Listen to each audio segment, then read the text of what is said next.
Mic checks echo, I'm the sound of the brawl. Canvas creaks, flesh slaps, bodies rise and fall. Steel cage dreams, no escape. All pain, blood stains mixed with the sweat and the chain. Adrenaline surging my veins, spit fire. Crowd chants feeding my soul's desire. Turnbuckles tremble when my wrath collides. Glory's the belt and I'm taking the pride. The squared circle where legends collide. No mercy, just a wild ride. Light flash, fist clash, can't resist. Boom, the squared circle digest.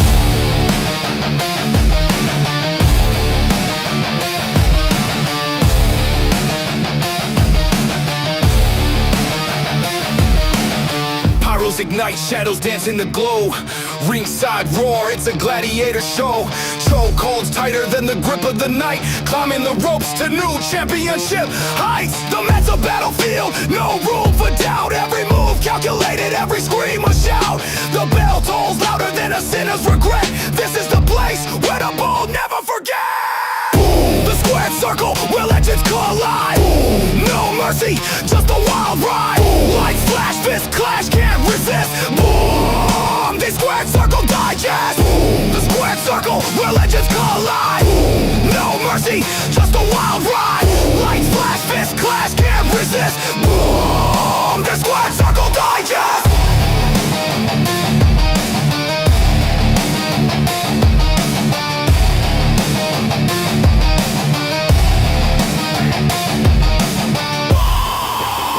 Circle Digest!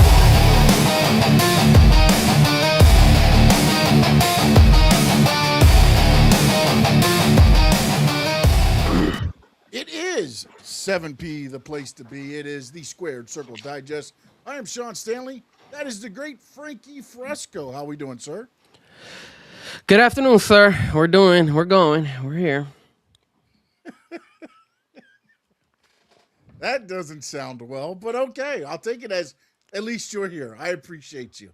No, I love being here, bro. What are you talking about, bro? I love being here. No. I mean, it sounds like you're, it's one of those days apparently. There, Adrian, Oscar, Papa already in on the chat. If you're watching us on X or Twitch or Facebook, wherever, don't forget, jump over to the YouTube channel, Stanley Media House Network, and Frankie Fresco. Hit that subscribe, set the notifications. So you'll know when we go live. WrestleMania in the rear view mirror. Thank God. And some other stuff going on. But we're going to get started with WrestleMania, the fallout, and everything is there. And don't forget, we did do a pre and post all weekend long with 2 Raw for SmackDown. Make sure you go over to Rainy Day Pod. Check out all those there. Memo in already as well. Appreciate you, sir. Frankie, we kind of broke down the WrestleManias there. We had last night Raw. I watched it again today to see if I missed anything or anything that stood out or anything. Your thoughts, I guess. WrestleMania, roll it all in the whole weekend from Friday to the end of WrestleMania, and then the Raw after WrestleMania. Well, look, man, at the end of the day, looking back at how night 1 and night 2 was, I still think WrestleMania was pretty good. It wasn't crazy. It wasn't as exciting as previous years, but I think they bounced back really well on Sunday. Then we looked at Monday Night Raw. You were questioning a lot where were they going to go with this, and they gave us kind of an answer with a couple of these storylines left and right, which is pretty cool. Now I guess we got to brace ourselves for possibly bloodline type of vibes again, and the fact that now Roman, Jacob Fatu, maybe that's what's going to be now for Backlash, which if it is, it's not bad. I kind of like it. And then remember, Cody Rhodes, still with a messed up eye. Yeah. Teasing it out there, saying that CM Punk, you always will have a shot. So, again, they built some storylines off of this. At the end of the day, I think the fans are, I like the bloodline. It's always worked, right? So, what better way to go back to it? Because you still got Jacob. You still got possibilities you could do with Solo and all them out there. You got all those options. So I think they could go somewhere. They got me a little bit intrigued. I'm not gonna lie. I like it. They No, teased us too with I'm not Gunther and upset everything. with it. I'm not upset with it because I'm just happy it's not Obafemi or Gunther right away. Like I don't want it to be one of those two right away. Why they teased Because us about Femi, but oh he no, was. they did. The ruler is here. I get that, but again, if it is Obafemi or Gunther right away, Mhm. Roman's not losing that right away. There's no, I don't think. I mean, he's gonna be there all through the summer, right? So, again, I wasn't upset about any of the story. I just thought it was kind of an okay Raw. I mean, they moved along. They started new storylines. It wasn't. I don't know. I mean, again, compared to other Raws after WrestleManias, you got a couple of debuts and another debut coming next week with Ethan Page, Sol Ruka. Zarya got a little bit of rub there. They got their match tonight, so they promoted that. The homie Joe Uh, Henry next week, right? Joe Hendry with concert next week. Yep. Liv, you kind of got, I guess, a little bit of tease of her and Stephanie probably running it back at Backlash as well. Um, the Cody CM Punk thing I thought was okay. I mean, it set up something there for down the road or however you want to look at that. The Jacob Fatu thing at the end, hey, I'm not gonna argue that one. It almost feels the Jey Uso vibes when Jey Uso wouldn't necessarily acknowledge Roman Reigns, and then it had to be like beat into him, and then Jimmy turned in it that way, and now it's Jacob being that way. So I'm not upset with that at all. The only question, again, I would have is, and again, not that WWE it matters, I guess in a way, is Jacob Fatu was on SmackDown. Roman wins a Raw title, and now Jacob's challenging Roman. Cody's on SmackDown. He comes up on Raw, and basically him and CM Punk have their thing. So I'm just wondering where if they're going to kind of do the whole subtle moving of brands without even really, kind of technically acknowledging it, uh, and moving some guys around, and we'll see how it goes. But look, I wasn't upset with the Raw. I watched it again today, and I just was like, maybe I missed something to where it stood out. But I thought the Oba starting it was fantastic. And I thought the fact that all he said was the ruler is here and then drop the mic, that's all he needs to say. He doesn't need to come out and cut some long ass promo. Dude just whooped up on Brock Lesnar, and that's all he needed to say. In my opinion, that's all he had to say. Well, his entrance took forever, and Yeah. Oh then no. Yeah. it was there for a while. I mean, look, man, there is some good stuff out there. I think we need to stop with the whole SmackDown and Raw. Like, just if we're not gonna have draft and all that stuff, then Yeah. just let them be in both brands. Yeah. Screw it, especially since SmackDown suffers a lot, right? Still, SmackDown has been the one kind of big like the B show compared to Raw that's been the A show. So if we're gonna do that, just like because then like look, well all of a sudden we're like, okay, so what's gonna happen with Jacob? He's SmackDown now. He's coming to Raw. Or what about CM Punk? Now all of a sudden maybe he goes down to SmackDown because of the whole segment with Cody. I think they just need to just figure it out. Be like, you know what, man? Let's just forget about this whole like who's in Raw, who's on SmackDown, and just let them just go with the talent that you feel deserves to be on the shows and And give us also, a I, good I think product. I think that'll get also investment because you'll tune in because you don't know who's going to show up on which show.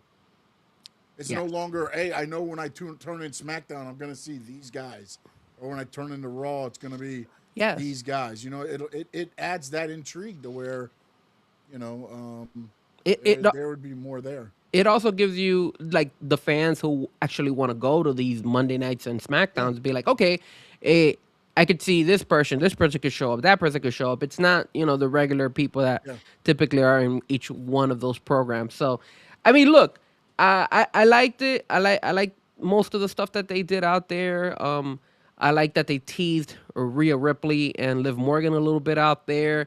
They teased what was it, Braun Breaker coming back. Paul Heyman mentioned the whole situation with Brock Lesnar. That was okay. That was pretty cool. And then yeah, it had his moment. yeah, And like you said, the call ups were pretty good. You got to yeah, saw Ethan Page, so Ruka. I don't agree with Joe Henry coming back or coming next week, but I guess we'll see. I don't.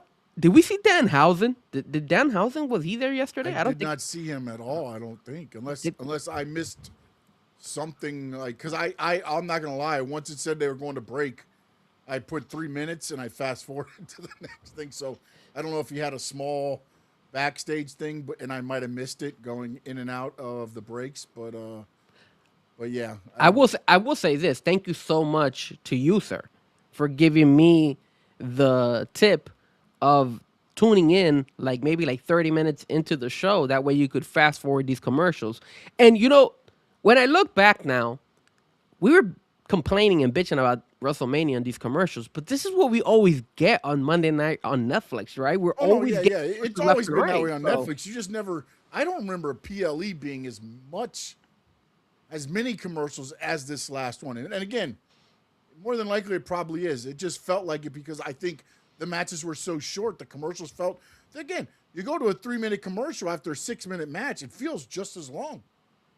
I mean, I think that was part of the problem too. It's like, and Josh said he's happy Oba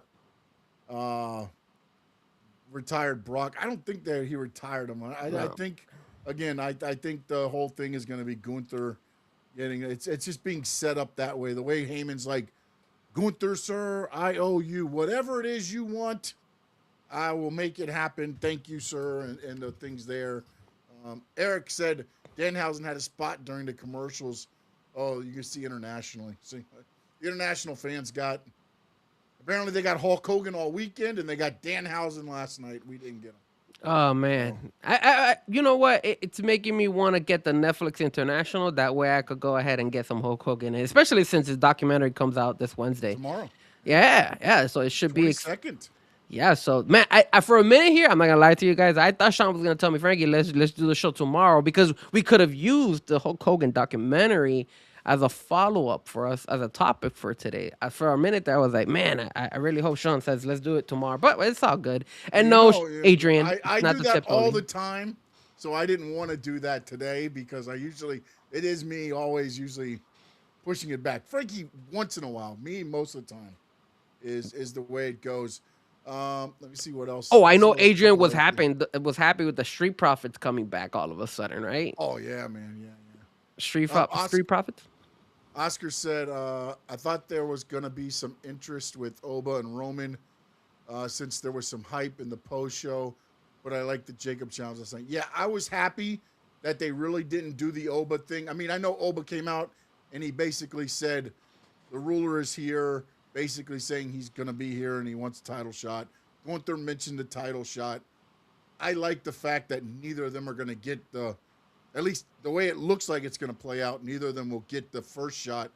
Because, again, my worry there is Roman's not losing on his first title defense.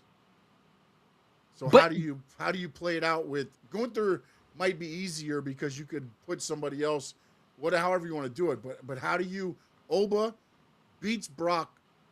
Brock leaves his gear in the ring, and then he goes to the next pay-per-view and loses to Roman? Let me ask you something because obviously they're going with Jacob Fatu. Do you feel it's messed up because, like you said, the chances that Roman loses to Jacob are very slim? But do you feel it's kind of messed up? Do you feel maybe Jacob should have a fair fight in this and possibly win this? Like, should he upset Roman and kind of like blindside the fans and be like, holy crap, Jacob pulled the upset, and then you run it back or something like that? Do you feel that WWE should possibly take the belt away from Roman right away, and especially if you're giving Jacob, I like Jacob a lot. I like him a I do lot, man. too. But again, this is honestly, this is probably the safest way that WWE could go. Because it's not Jacob came out and he said, it's not just the title.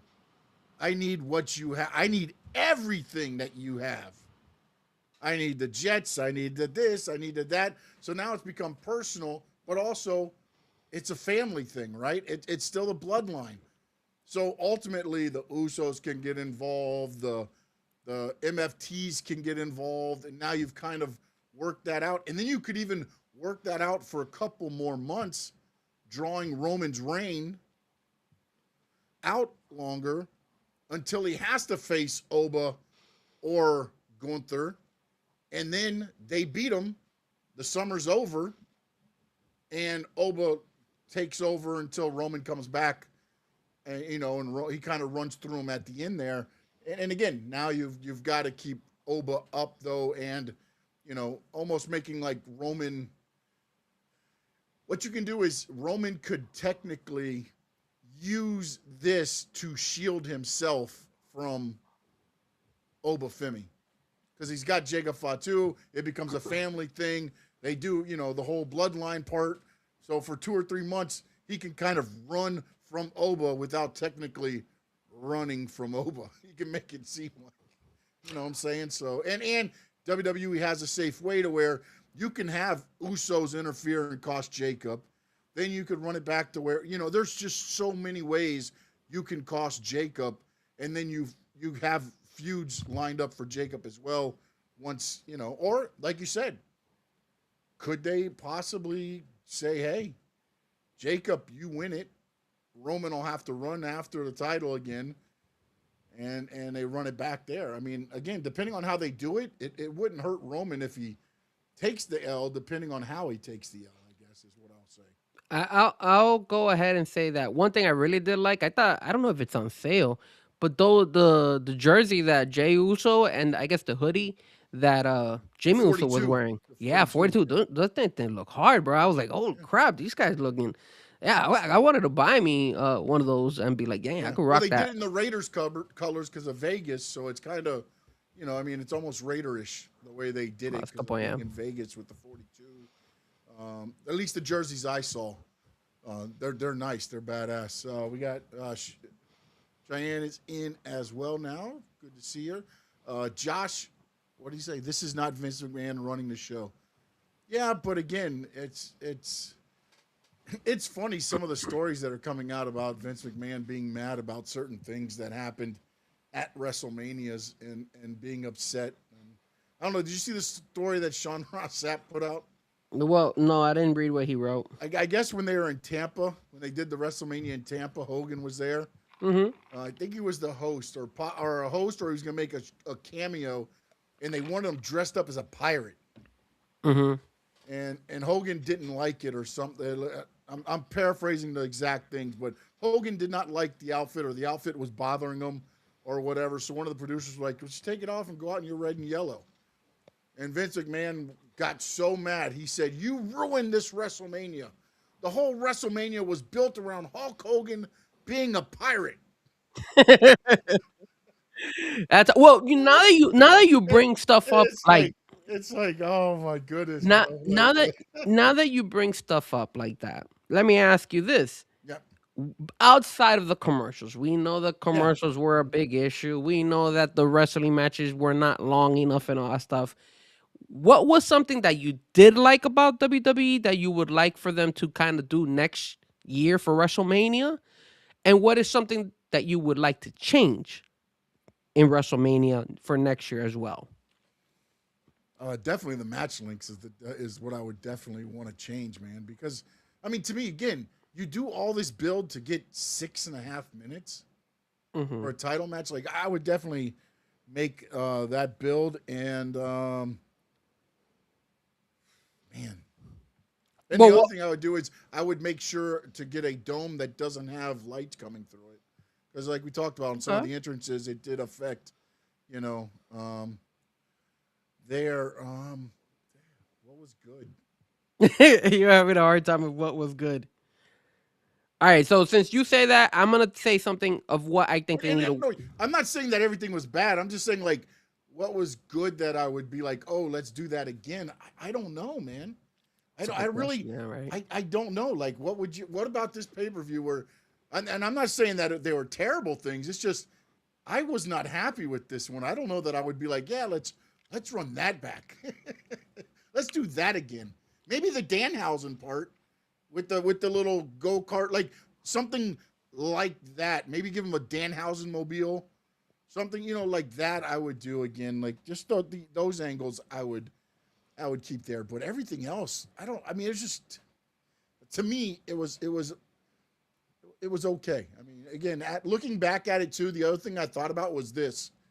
It felt like Saturday was the TKO driven WWE, and Sunday turned the page to being more of okay, this is going to be what you're going to see in the future.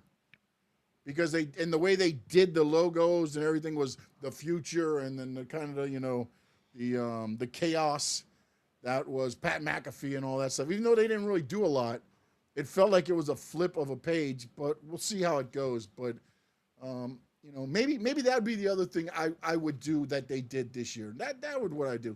I would theme night one and night two separately. Make them have different themes of them. Not necessarily the matches involved, but the different setups, the different things like that. I like that concept of having night one and night two be a little bit different.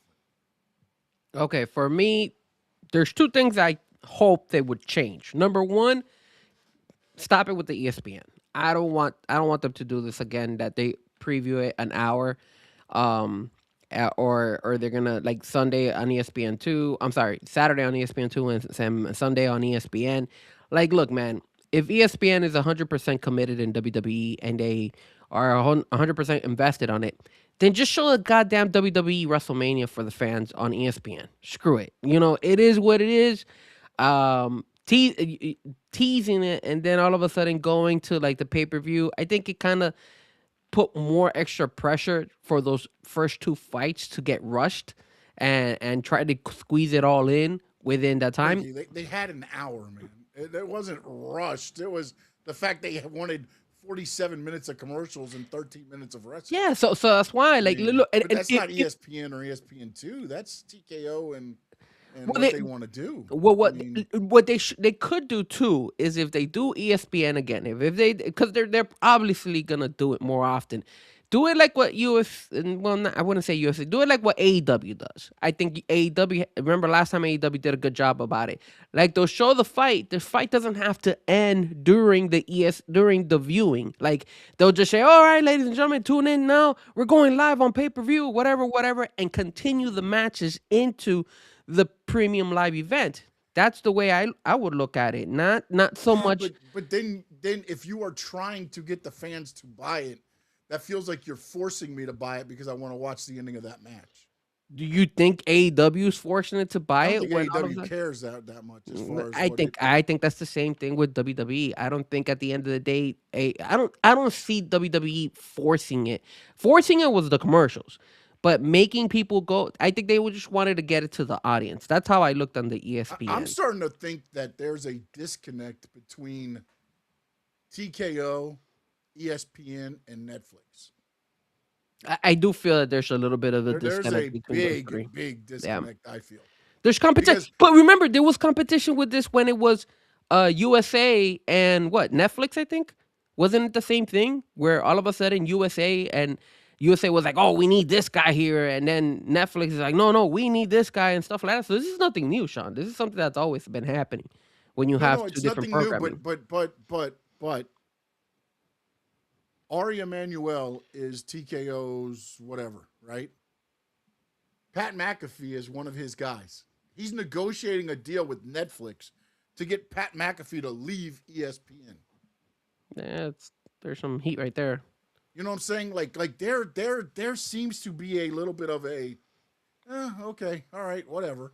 But I don't even think Pat McAfee wants to stay at ESPN. I don't think ESPN wants to re-sign Pat McAfee either. I'm not saying that necessarily whatever, because I know they want McAfee to be a part of the whole Netflix sports part and everything else there. But again, it just feels like there's a huge disconnect between the two. Like to me, Netflix gets better shows than some of the PLEs that ESPN gets. Yeah. And you would think it would be a little bit, half and half maybe.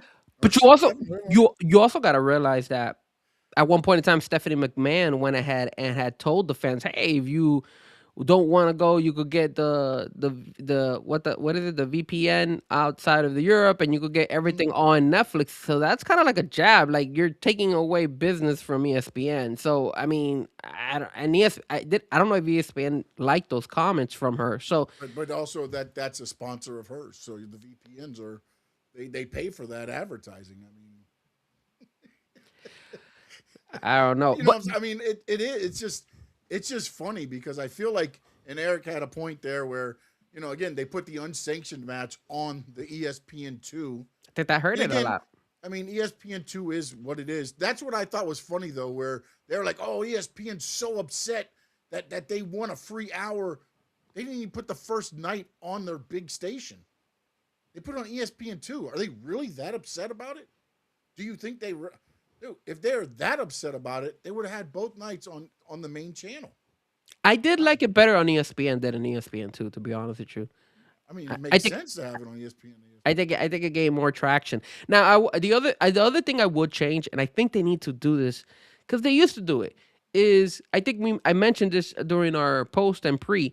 Um, when you have a host and with all these commercials, the host needs to be more involved, in my opinion. I don't just want to see him come out at the beginning, whoever it is, whether it's a celebrity or whether it's a retired wrestler, and just say, "Hey, welcome to WrestleMania," and that's it. And then later down the road, just talk about the either have a little small segment or and talk about how many fans are at the arena or at the stadium. Mhm.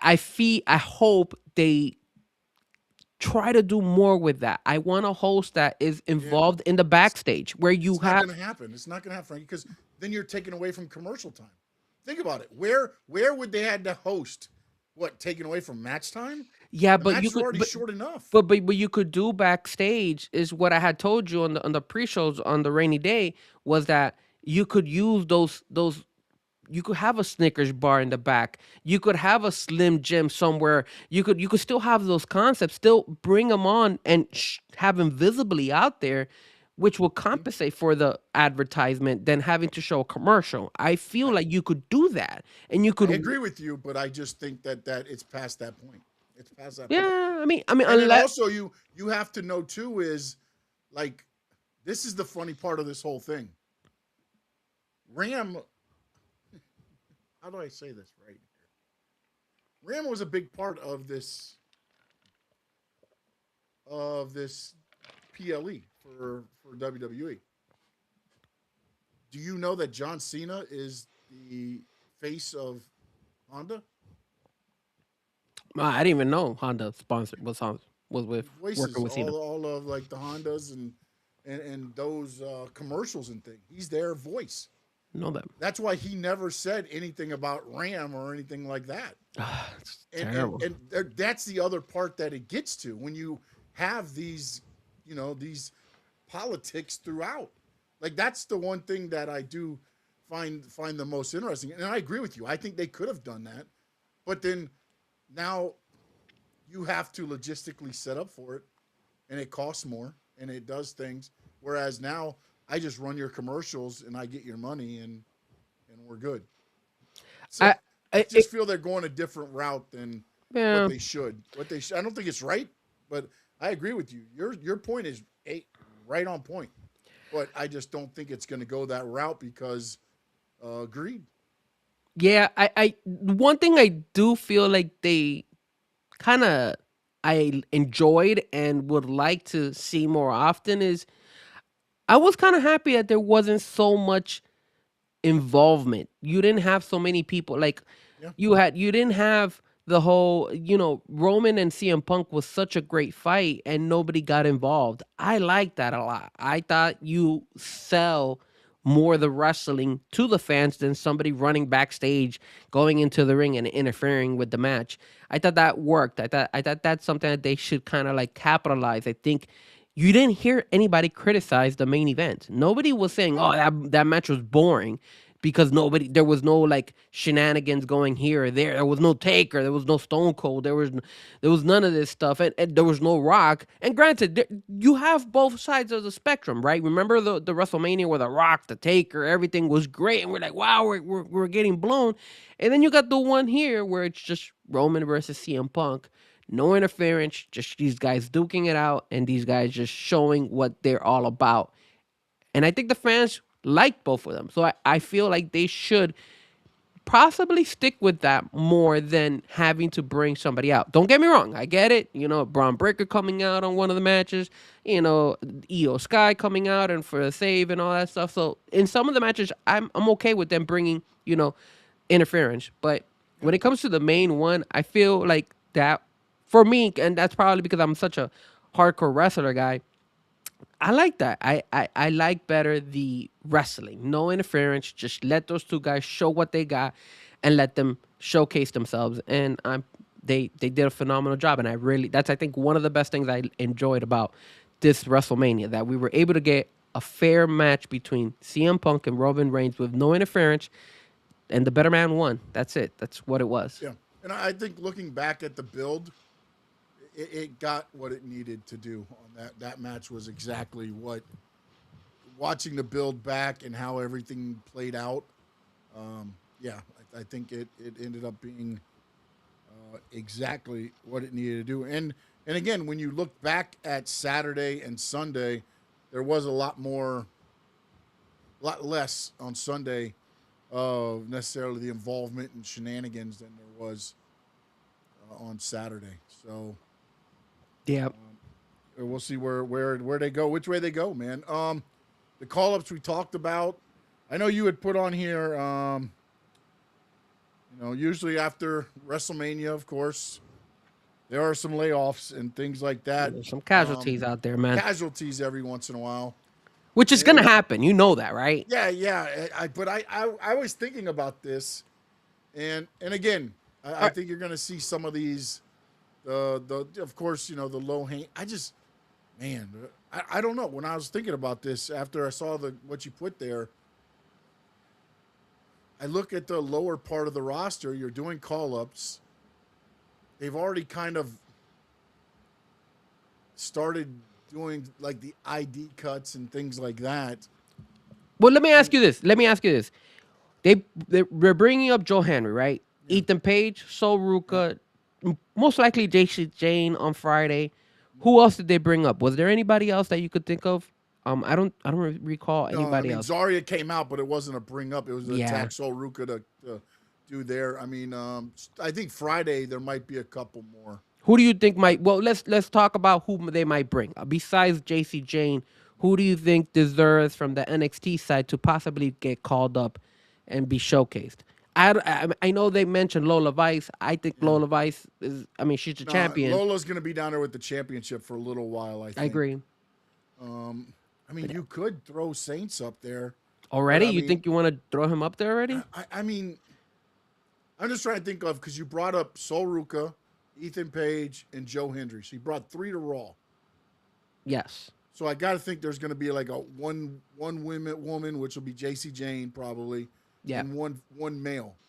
And on the males, I mean, they just gave D'Angelo the heavyweight title. They can't move D'Angelo now. So I think it's Saints by default almost. I mean, I'm just trying to think of who else.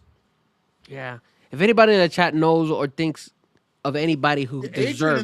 Adrian and the Homers do a lot more. Oh, Monroe's a good one on the women's side. Too, yeah. Eric, I think that would be 3. That would be 3 to SmackDown. Then it'd be 2 ladies and 1 male, and 2 males and 1 lady to Raw. So that could work, man.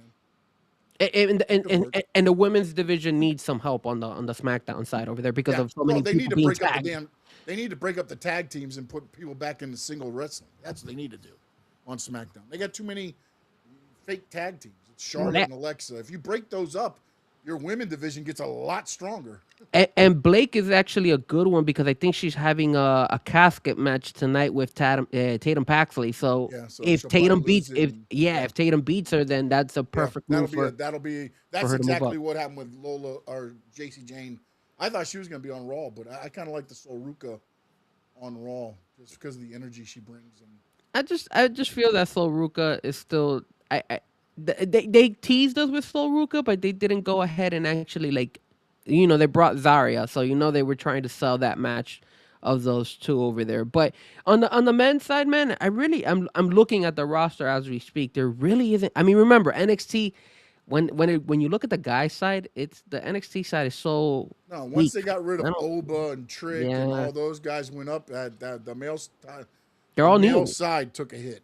Yeah, they're all new. Like I'm looking at some of the people. Like Charlie Dempsey is an old one in there, but I don't think he's ready to move up, and I don't Well, think he's gonna be I set. don't think they've put him on a big enough platform to move him up.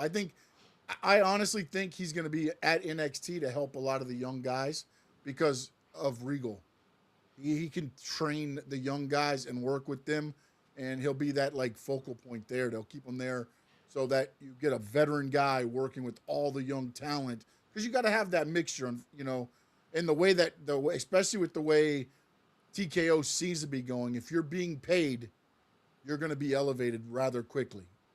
Jordan Grace, Oba, I'm sure picked up a good deal. Trick, all the guys that are probably getting elevated money wise are also going to be elevated to the main roster because the way it is in TKO looks like it's if you're getting paid, you're going to be basically on the main roster. Yeah, and again, just looking at the guy side, Miles Bourne, he's still a champion. He's not going anywhere. Josh Briggs, I think if they were to bring him up, I think he would go ahead and kind of fall out. I don't think it would be good to bring him up already. He's an old one too, there as well. So is Lexus King. I think that's another one that, Yeah, that's the one that always slides through there. Lexus could be an interesting one. yeah. The other one on the women's side who would be good to call up is Miss Parker. Miss Parker. So Miss Parker Yeah. would be a good one, especially since she's getting smashed by Jey Uso. So maybe Jey Uso gives them a little bit of a tap on the shoulder, say, "Yo, bring my girl up to the main roster, bro. I need to be with her during my trips around the for Raw and SmackDown. Maybe Yeah. that's what." Yeah, So and to be honest, she can go if she gets the right push. she's great, She dude. can she can be in there. It just that's the problem with NXT too, though. Is like a lot of times you've watched them and like JC Jane to me, I didn't think was that good until she had to be, and then you saw her come out and be like, oh man, I didn't think that she was. And sure enough, man, she's got the she's gonna be. I think she can be a pretty good heel on that side. All right, so now that we said those are the possibilities of coming up, Yeah. who do you feel are maybe some of the casualties that I mean, Unfortunately, obviously, the Viking Raiders, I think, are two that'll probably be yeah, gone. they've been kind Um, of a no show, right? I think Otis and Tozawa could be on the Oh cutting no, don't block. say that. Don't say that, Sean. That Yeah. would break my heart if Otis. No, no. Oh no, Otis no. has been around. I love Otis and everything else. I just think again, I'm looking at the way TKO does it now. What is the value of Otis and Tozawa other than community wise now? Now they've been doing a lot of the That would community stuff. hurt. That would hurt, They bro. were they have been out there. So again, it's not necessarily always just wrestling. It's also community wise. So that might keep Otis and Tozawa there because they do all the boys and girls stuff. They do a lot of the other stuff that in the community, which might keep them handy depending on what their contracts are. Because I think it's going to also come down to what what money, man. What's Yeah. the money on the deals, and does it make sense to keep them? And that's the part I don't know. I don't know who's making what. So I don't know what the value is for all these guys. Because when I look at it, I look at the Viking Raiders, I look at Otis Tozawa. You look at some of the Humbert the guys that are back, but they do go back and forth to AAA. That's the other thing that's interesting because they're not necessarily used on WWE TV, but they've been used on AAA almost pretty consistently. What do you So think about maybe Grayson Waller and Kofi? Maybe those guys getting I would pushed hope. out. I mean, Like Xavier Woods, another one. I would hope they let them go out on their own. But again, it's TKO now, so I would not be. They're. I would say yes. They're on the chopping block. When I look at SmackDown, What about and the ladies like Alba Fire? Maybe might be one that might be. yeah, I mean the only thing that might save her would be the Chelsea Green thing because she does that so well. Well, Um, isn't WWE still paying Piper Niven? Yeah, well, because that she her broke her neck and she might be done. So yeah, I think that's part of the one of the issue catch there was and, the and way and then look, I'm not gonna lie to you guys, but the whole they're teasing, Solo breaking up with all these guys. I mean, if you break that yeah group up, yeah what's gonna happen to JC Mateo? I yeah I, I and don't I know think about him there. And then yeah on the and if you or look not Tama. What's the other one? Tala, Toa. No, not Tala. oh, Not the other Tama. one, The other the one one. that Yeah, messes up all the time. yeah. It's Tonga Toa, right? Tonga Noah. Tonga Toa. Tonga. Damn. What's one? You know which one I'm The talking one about. that I know messes what I up mean. all the time, yeah. Yeah, The one that, yeah, yeah. okay, Tongaloa, Tonga Tongaloa, Loa. Okay, because that's it. Tama Tonga is the one Yeah, that's that's like, it. Yeah. Tama Tonga is the one that's getting like upset Yeah, and yeah, yeah, yeah, yeah, yeah, yeah. exactly. And shout out to Tony. Tony said that in real life he's a little bitch. Not gonna lie, but also you also got you know the what is it? This guy what is their names? With Nikki Cross and all them. What they just had the Oh, the feud. Wyatt The Six. Wyatt Six. Yeah, Are they gonna keep the Wyatt Six in yeah. place, That'd be interesting to see too. or Because yeah, can they? because Or those they are break them? Because that would yeah. look. They've been selling us those guys going at it, especially the night before WrestleMania was. Well, no, that was supposed to be the blow off. That was supposed to be the end of the feud right there. So now what are you gonna do with the Wyatt Six? Yeah. I mean, unless Where you repackage them, I don't know. I don't know. I don't know.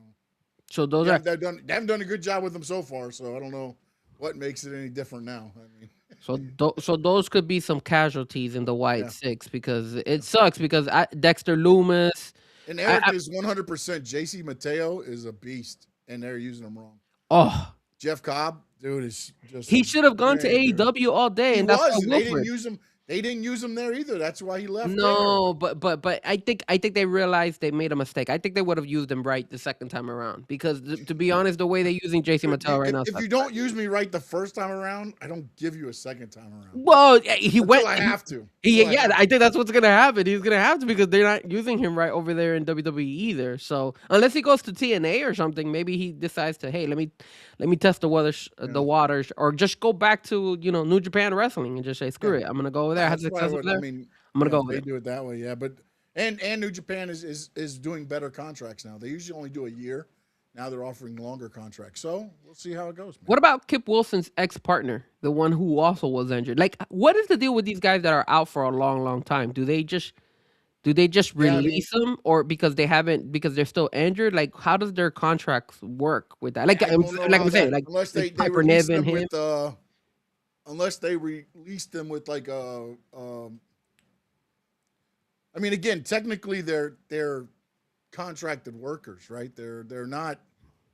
They technically could be jackass and be like, "Hey, you're not working, we're not paying you." But for the most part, they usually keep paying them up to a certain time. So if they release them, I've got to think they're gonna take. But again, I don't know now. The way it works now, I don't know what they would do, man. And you're right, Eric. He might never wrestle again. That injury, that wasn't a. Yeah, he was That's having a yeah, couple guys, and were both him and Piper Niven both, going through the situation where they could be forever not wrestling anymore, right? yeah, yeah, And again, usually the casualties are people too that are usually injured too. So that yeah. unfortunately, but again, we don't know. But it tends to happen, right? You call up people and then they let go of other people. So hopefully, that's not the case. But there's a possibility. But it's unfortunate if that does happen because again, Yeah. there's a lot of people, man. There's a lot of people who And will be some of the rosters. cuts might come from NXT too. I mean, Oh, all day. because there's a lot of talent there that haven't either performed the way they wanted or whatever, and you can cut some bait there as well. But again, your big money's going to come from the roster. So I agree. I agree.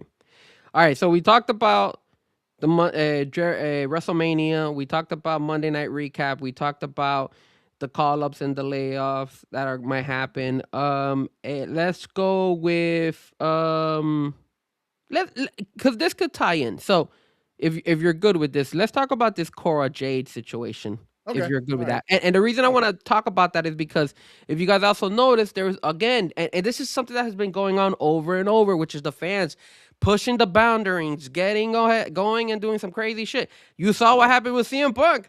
You saw that, Bailey was hugging AJ Lee. This guy goes, zooms in, and boom, CM Punk. She was telling him like back off, like back off. If you guys haven't seen the video, I know CM Punk has been having a rough day. He just lost, but still, and then he just slaps the phone. And then for you guys that, especially on Saturday when a lot of people were upset with the quality of WrestleMania Night One, Cora Jade, also known as Elena Black, was over there in Las Vegas, obviously doing a whole bunch of like what is I guess autographs, Yeah, she was at photographs. She was at WrestleCon where they had a lot of the indie talent, AEW talent, legends, every mixture of everything over there, and they sell opportunities for photos, and they allow the wrestlers to make money, sell shirts, whatever. So So it was trending where she recorded this guy, and you see this guy walking out, and she's like, arrest this guy. Don't ever let this guy come into the building. Don't let this guy come to wrestling. And it was the reason that she felt molested. It looks like the guy pulled an Adrian and grabbed some ass, got some booty out there without being. No, yes, sorry, Adrian. slid the hand down during the picture.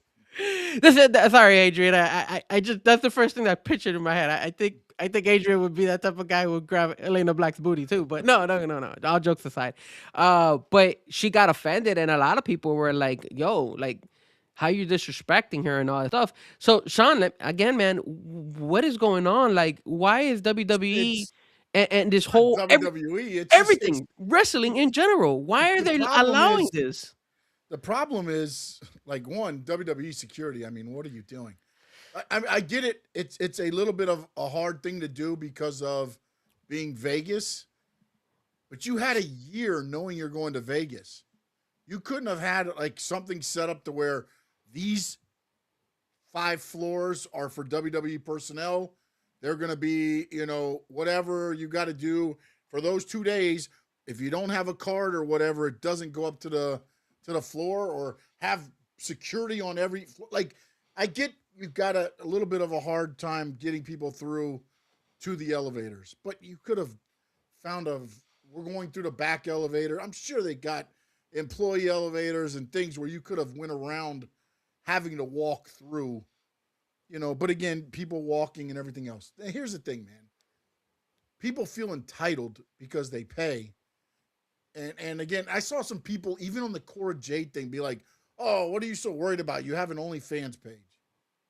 Yeah, yeah. Really? Say Seriously? yeah. That gives you the right to grope somebody just because, like, it just doesn't make sense, man, to me. Dude. People are so entitled or feel like, "Oh, well, I'm paying you money, so therefore I should get whatever I like." I don't know where the problem in society has fallen, man, where like that was the thing too. Like when I wrestled, it wasn't like we stood there and we did our pose or whatever we were doing. There was no really arm around, unless like there were certain fans that you knew where you could do that. But if it was some like nobody I'd ever seen before, it was a pose. You're in front of me. I'm not. We're not doing that. You know what I'm saying? And that's where like they almost got to get back to that, man, because obviously people don't understand boundaries, man. And in this day and age, I know what's her name? Oh, she's now the commissioner in TNA. I can't think of her name. She had the stalker that broke into her house, and the black hair. Oh man, what? Why am I drawing a blank? Oh man, I don't recall who you're she's talking doing the about. TNA thing now. I'm mixing up her names now. She came out with Santino, the first AMC Oh, the show. one that got fired from WWE. Yes, yes. That is I forgot her name, man. I'm drawing a blank on it. Yeah, I But forgot her name too. she was stalked. They had guys was at her house. She was watching on a camera where I think the guy was in her house and she was out on the road. So then Vince ended up moving her and paid for security for 6 months so that she couldn't, and paid for her house and stuff like that. Dude, people don't understand boundaries. You're at the airport. You're just like Sonya Deville. Thank you, Sonya Sammy. Deville. Yeah, there you Yeah. go. Now she's Daria something. That's where I was getting mixed up. I was Her thinking name is Dawn. Daria Gray. Daria Gray. Daria, maybe. I remember that. That's where I was getting mixed up. Sonya Deville. But man, like, you can't. You've got to have some kind of respect. I mean, yes, they're celebrities. Yes, they're public figures. But that don't mean that every time you hold out your kid, they've got to be at your beck and call. Like that's the thing I don't understand. It's like, what you don't like kid like Dom. Dom pulled up and they were there trying because all the kids went and Dom being Dom and his character just went away and they're like, oh, you don't like the kids? Dom's against the kids? It's like, I did really? see that. Is that what we're because he doesn't go over there and sign something that you're probably gonna take from your kid and put it on eBay to make money on it. Now Well, they're the bad guys? well, did you see Booker T? Booker T got on and spoke about this too. That last year he was followed to the bathroom and recorded in the bathroom, and then afterwards this year he got bombarded again, and one of the guys said that he was suffering from autism. That way he could get a photo and a signature. Because I think Booker T suffers of autism as well a little bit or something like that. They had like a Oh no, he reference. probably. I mean, no, I know Booker. Booker's a cool dude like that. He probably just like he does that for people that like. Again, I don't know if he does or doesn't, but I know that he is very. At least the parts that I've heard of him, when usually like there's something an issue or whatever it is, he takes the time out to be with that person there. So I can believe it, man. That's the problem, man. And then there was also the Like Royce Keys incident. Royce Keys also had an altercation with a fan, I think at his hotel, and he was telling him, "Yo, like chill out, bro. Like it's just too extreme, Sean. Too extreme to the point where it's getting out of hand, and then it gives the wrestler a bad look because, like Booker it did doesn't mention, it doesn't give the I mean, look, to the it does people give that the no, wrestler a no, bad but look. to the people that don't understand the situation, which are the people that are just as bad as the other people, then you look at the wrestler in the wrong. I don't look at them as in the wrong. If you come up to me when I'm eating at dinner and you stick something in my face and tell me to sign it, no, I'm here with my family. I'm eating. Catch me at the airport and everything else. Like, no. I do autograph signings. I do meet and greets. I put myself out there. Just because you don't want to spend the time and go to a meet and greet or whatever, you're going to catch me in an airport. You're going to catch me after getting off a 6-hour flight. Like, man, dude, no. Enough's enough with this stuff. To be honest, if I was WWE, I would put out a statement that they have told all wrestlers they are not allowed to sign anything That's a great idea, Sean. outside of WWE events. They can't sign anything or take pictures. That is I that would is put that that out is and awesome. just put it to rest. Done. Yes, yes, very good. That is a very good thing to do. Just put it out there, or let them know, or put something out there saying, "Hey, look, the wrestlers are not able to sign." Or if you go ahead and stalk the wrestlers, or I mean, you can't do control the anything crazy. stalking part of it. You can do whatever, but again, I would put out there that we have told the wrestlers they are not allowed to, I don't know what's the right word, to act in any way with fans, doing pictures, signing autographs outside of WWE mandated shows or events. Done. Yeah, man. I think that's the right thing to do, Done. and I think that would chill. That would make the fans kind of chill, at least with the WWE Oh no, side. you're still gonna have your crazies that are gonna do Yeah, whatever, of man. course, but at That's the least thing. at least you kind of, I feel like people will kind of slow down because I feel that the Well, problem you is take it's it off of the too wrestler to excessive right now. where if they want to be, again, some of them do it because, dude, look, I just had 8 hours of media 2 days last week. Then I wrestled. Then I had WWE Access or WWE World, and now you want to catch me at the airport to sign more autograph? Like I've been doing all this all week long, Hmm. but you want to catch me at the airport because it's convenient for you? No, No, I'm not signing it. I would no. Film me all you want. I'm not signing it. I'm in the. You're not in the wrestlers are not in the wrong, dude. They don't have to sign it because you stuck a thing out there, or you handed it to the kid to hand it to them to get signed. Like no kid says, "Hey, I'm gonna get a signed action figure still in the box." What kid do you know that keeps an action figure in the box? That is None. true. As soon as a kid gets anything, they open it up. They rip it open. Well, here's something I just found out. So look, it says according to FIFO Select, fan interactions at hotels became a major talking point internally, with wrestlers and staff raising concerns about safety and privacy as autograph seekers and fans crowded shared spaces throughout the weekend. Several talents reportedly summed up the situation with a blunt reaction that quickly spread backstage. What security? It says even though WWE typically handles hotel accommodations during major events, some wrestlers reportedly chose to stay elsewhere just to avoid fan crowds. A move that created travel complications but offered more privacy. Wow. Um, it says other situations involve Seth Rollins nudging a fan who stepped into his path while he and Becky Lynch exited their room. Sean Waltman dealing with his own fan related issue during the weekend. One veteran wrestler pointed to a tactic some fans allegedly used to pressure talent into signing out, explaining how uncomfortable the situation can become. This is what he says. A lot of fans use their kids to get us to sign things, a former WWE champion said. If we don't, they put phones in our face and they try to guilt trip us. Another WWE star reportedly said, it's WrestleMania and there are wrestling fans in town. What do people expect? And that's exactly what you were saying, Sean. And then the last thing, the last two things that they mentioned is I think we should be allowed to super kick one annoying fan a day. Another one said, it's Vegas. We were effed from the beginning. One prominent woman's talent said, WWE never actually prearranges good security. It's like they wait until shit happens, then they do damage control or add security. We love the personnel security teams, and they did as much as they could, but hotel security was busy taking care of the problems you already had in Las Vegas, which is true. Yeah. Which is true. So yeah, it's a common theme, and it was really bad in Vegas.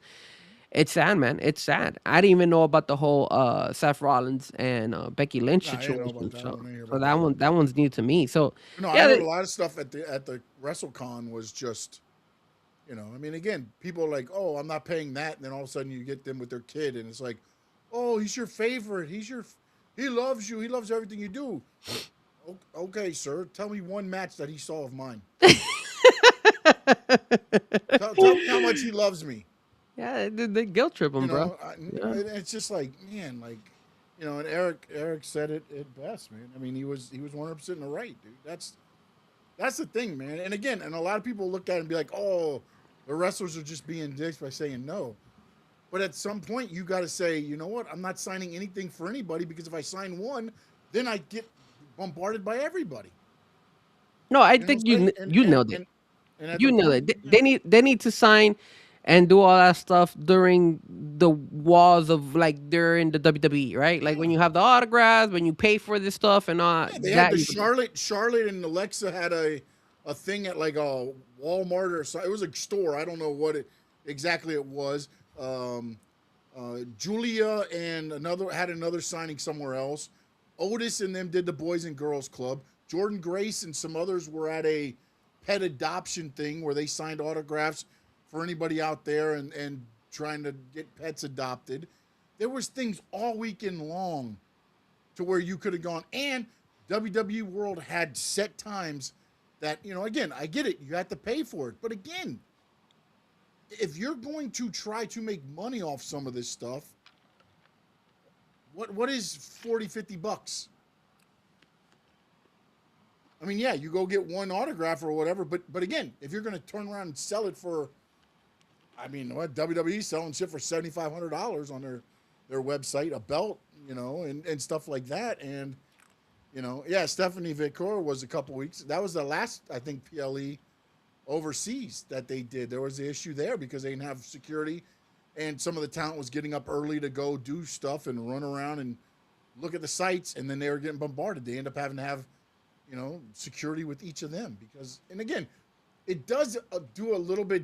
And this is the problem too: is when they do the international tours, it becomes a thing because it's the only time they go over there. They may do the international tour once a year or twice a year, depending on where it is.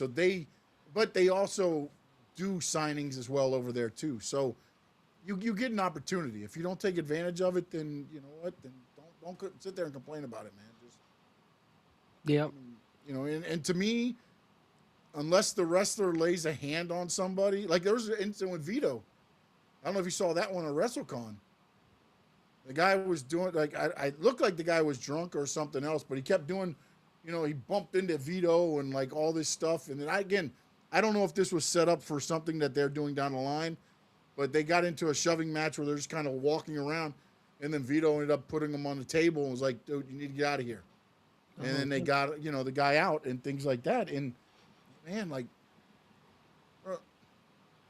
I remember, you know, the one thing that I remember being told about the territory days, and I was not around there at any time, but people didn't really.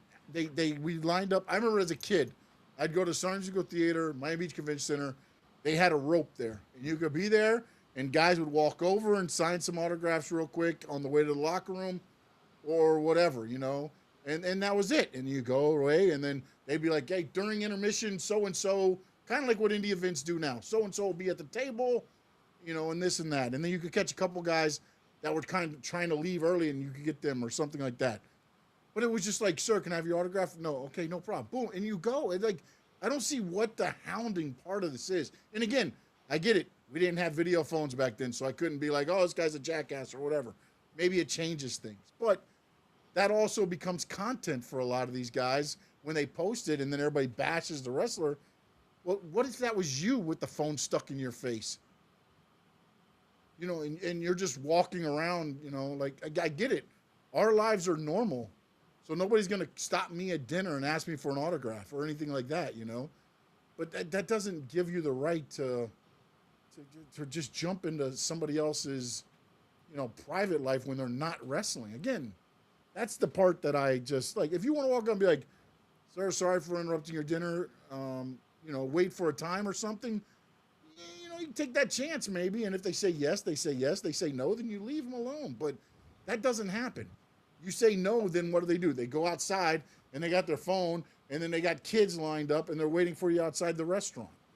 And it goes on even further, man. So until somebody, and I go back to the territory days because one of the things was a lot of times the heels would leave the town and go like drink somewhere else because if you drank in the area you were in and somebody tested you, you would have to whoop their ass. Yeah. Because you're the heel.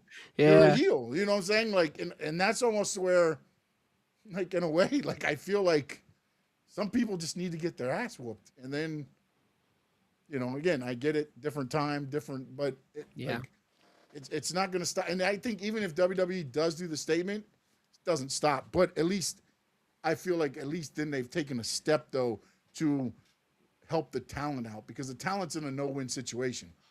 You say no, and then you're the bad person. You say yes, and then you're going to be there for 4 hours signing stuff. All right, one last thing before we jump. I just want to add this topic in before we jump into the AEW side. Because the reason I want to bring it is because we kind of spoke about it a little bit, and we didn't get your full details, and I want to kind of voice a little bit my opinion on it. And I didn't write it on the list, so this is gonna come as different. Oh, way to go. So sorry about that, Sean, but it's the Hall of Fame.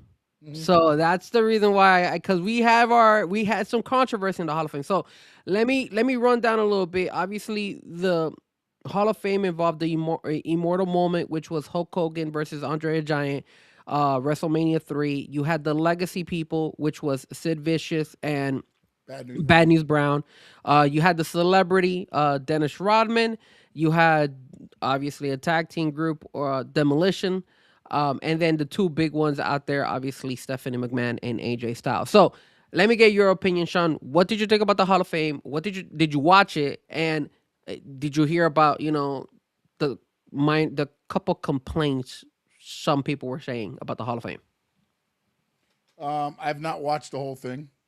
Um, again, the Hall of Fame is there to honor. There's no that the one thing I think, and I wish WWE would do is build an actual. But again, it's not like everybody's gonna go there and see it or whatever. But I feel like there's like they need to put a building to where all of this stuff is kind of there for fans to go and see. But uh man, I know what the issues were, and it's tough for me to say because again, um You didn't watch the whole show. well no, I didn't watch the whole show, but I know what the one issue was about Sid Vicious and them where they showed the legacy out there. So I went back to look at least the last couple, the legacies was the same way. They didn't come up and do a speech or anything like that. And then also um, on the Facebook post I saw, and again I know it's Facebook, so take it for whatever it was. He understood that the fans wouldn't want to hear him talk, so they thought the video package was the best way to go, anyways. But again, I don't know all that. Like you want to have a shirt made for them and merchandise and things like that.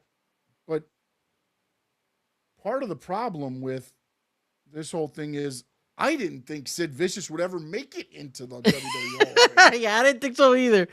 I really I didn't mean, think he was gonna make I it. just went in like, here it is. Like, so issues and events. 92 departure and drug test. After headlining WrestleMania 7, Sid left the company, poorly failed a drug test. Instead of serving a subsequent suspension after European tour, he quit.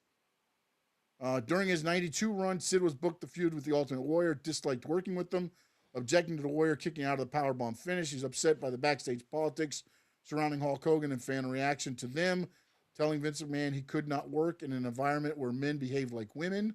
He had the incident with Arn Anderson where they stabbed each other. Um, he left companies over and over. And like, I think the and only I, reason I think the only reason they kind of threw him back in there was because of he did have a part in WCW, and then obviously WWE owns it. So I guess they felt, yeah, hey, he was a big part in WCW. So and honestly, the legacy thing is for wrestlers that have passed away. that It's well, like yes. a what is it, posthumous honor type thing. So after a while, it's like okay, boom, and again, they don't really discuss the thing. They show the family, they give the rings, they do all that, but it's just a package. But So let me ask you this: with all the commercials that they're putting, you don't think for the legacy, bringing the family at least to say their 2 cents. Nothing like Stephanie, like Bounce was saying that they Stephanie talks for like about an hour, but can they at least the family say something and be like, hey, look, we're grateful that you guys had Sid added into the Hall of Fame, and same thing with Bad News Brown. Instead of just going ahead and saying, "Hey, they're in the Hall of Fame. There's their family. Let's give them a big round of applause, and that's it." Do you think that they should get at least 5 minutes of spotlight, especially since Stephanie McMahon's, her whole package was like about an hour. I'm not gonna lie, she spoke for a while. no, Damn, really? yeah. I don't know, man. Let me ask you this, because I mean, you've been to again, the Hall of Fame of the here's NFL. the thing. Here's the Everybody who thing, got though. inducted into the NFL Hall of Fame, they always say something, right? Yeah, but they also only induct four and five guys. And there's two from the what is it? How do they word it? There's like two that have been on the first, like not the first ballot, but the original ballot for 10 years. Okay. Then after that, they're moved to a different one where they select two guys, and then they usually take a coach or an announcer or something like that. But they also have other awards during that, but those guys don't talk. But when they've They have a inducted, separate thing for those guys. I'm pretty sure they induct some of the Hall of Famers in baseball as well that have passed away, right? They've done that. Do they have the families and all that stuff talking in those Hall of Fame speeches or But no? but again, they're actually in the Hall of Fame. They're not in the legacy wing of the Hall of Fame. They're not in the like But the the Hall of Fame, announcers. it's all the same. No, in Canton, Ohio, only the players Okay. speak. That's it. Okay. But what about baseball? Is baseball the same way? I don't know about baseball. I never met baseball. It's baseball. Baseball. You know, Yeah, and I don't again, know. man, I'm like, but the whole thing is like I'm trying to see right here, and I typed it in wrong. What else, CN Dump? Where's our hair? Oh, we both lost our hair years ago. Yeah. I mean, I thought. I mean, look, giving them 5 minutes won't hurt anybody. That's how I look at it, especially if they're talking for such a long time. So that's why I felt maybe I don't know if you guys who watch sports. I'm pretty sure you guys tune into sports a lot. If you guys listen to the Hall of Fame in the NFL or in baseball or even I don't even know if basketball has like a Hall of Fame that is ever introduced to the fans. Um, Here is it there goes. Here it goes. do Look, people talk? for the legacy class, these inductees frequently honored posthumously. The purpose of the legacy class acts as a way for WWE to honor historic figures who may not be marketable or well known to modern audiences or for whom there is limited footage. The ceremony format. Unlike main inductees, legacy members are usually honored via a collective video package, although families are sometimes recognized, which they were. They showed them in the audience. Okay. Okay. All right. Well I then mean, I'm for instance, last year, Kamala, Dory Funk Sr., and Ivan Koloff went in. I heard no speeches from any of their families. no, I don't remember hearing any speeches from their families either. You're right.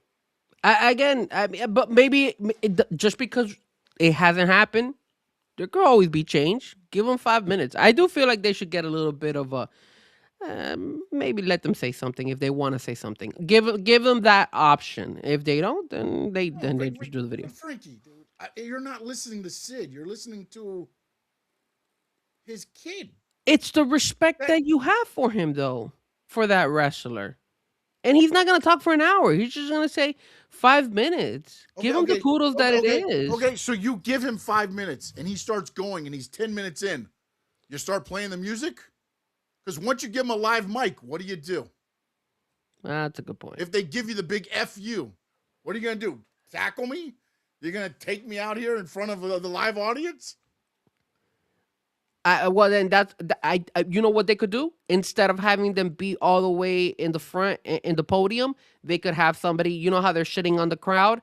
You could just have an announcer, whoever's hosting it, the Miz, who's usually the one hosting, come up to them, be like, "Hey, is there any kind words you would like to say to the WWE fans since Sid Vicious just became a Hall of Famer?" And then he kind of controls it. Okay, blase blase. Okay, perfect. And then he could remove the microphone from him. That's what I think they could Okay, do. then how much of an ass does WWE look if you got a member of the family talking about a dead relative that had a history in pro wrestling and they're yanking the microphone?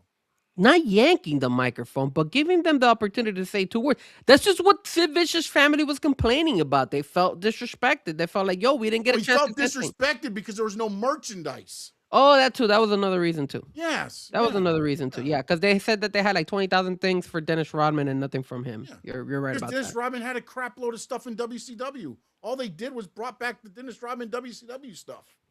That's all they did. Sid wasn't around places to be getting merchandise long enough.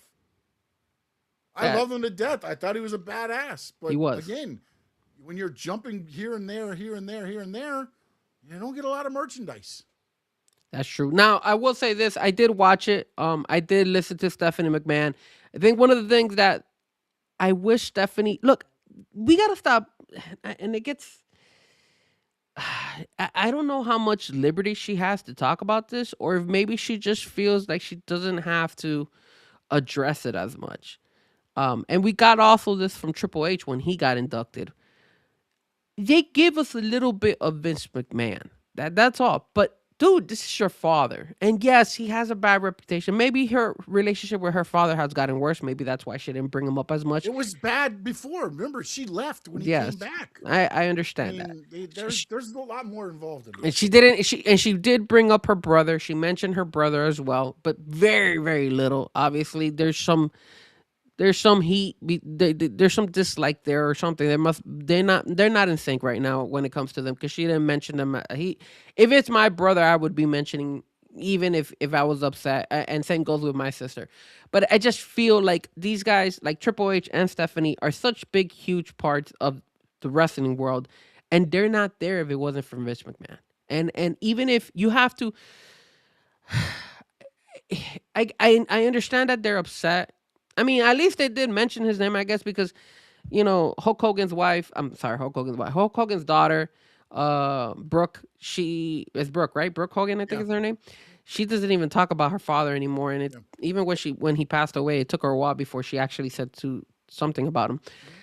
But I don't know, man. I just feel like you got to pay respect to your elders, man. And I know Triple H doesn't have to go into too much detail, but man, I wish Stephanie would have said something more about her father. She told her story of how she was a little kid and all her experiences. Her experience that when I think she was like 14 or 15 years old, she went out to eat on the dinner with Andre the Giant, and Andre the Giant joked around saying, "I think all these guys, everybody in this restaurant is gonna think I'm a pedophile for going out with a 14-year-old." And it was just that was the kind of like the connection, the way she loved wrestling. She really enjoyed just hanging out. She mentioned about her birthdays and everything was with the Macho Man Randy Savage and all these people, and then obviously from the moment that she got into the business and then transformed, and she always said she wanted to be part of the business and all that stuff. And I like the fact that she did do her Stephanie McMahon transformation. Like at the end she went ahead and she transformed into Stephanie McMahon and did that. But I just felt she should have said a little bit more about her father. Like I don't know, it's just me. I haven't had a bad relationship with my father. I love my father, so maybe I can't speak for her, but I definitely feel like she's not there because if it wasn't for her father, whether she liked it or not, but he made her. He got her. Like she was invested in all wrestling because of her father. She met her husband, and she has three beautiful daughters because in reality, all because of Vince McMahon in a way. So Yeah, it's but you like don't have to get like down in the nitty gritty and what and I just I wanted her I to. I thank my just want. father Vince McMahon Yeah, and we're man. I done wish it would have. and roll off of. But I Nah, mean, man. I felt like she should have said more. That's just me though. why what? I Because it's mean, her father. You there's pay not a good respect and you relationship there though, bro. yeah, but look, man, I don't think look, he didn't I don't want to go to I don't want to say certain things that could like backlash on me. I just feel you have to pay respect to your elders, and her father was a key Did she reason mention why him? Did she mention him? she did mention him. Yes, There you go. she did. Well, did she mention it because she mentioned a lot her mother because her mother was Yeah. there, inducted her, her three daughters. Men- you know what? I don't recall, guys. If you guys saw the Hall of Fame, let me know if you guys saw. I don't think she mentioned them. I don't think she did mention them because that. Did I she mean, say I want to thank my father and not say Vince McMahon? well, there was Maybe. she did. I think she did say something like that because that's when the fans started cheering Vince. Yeah.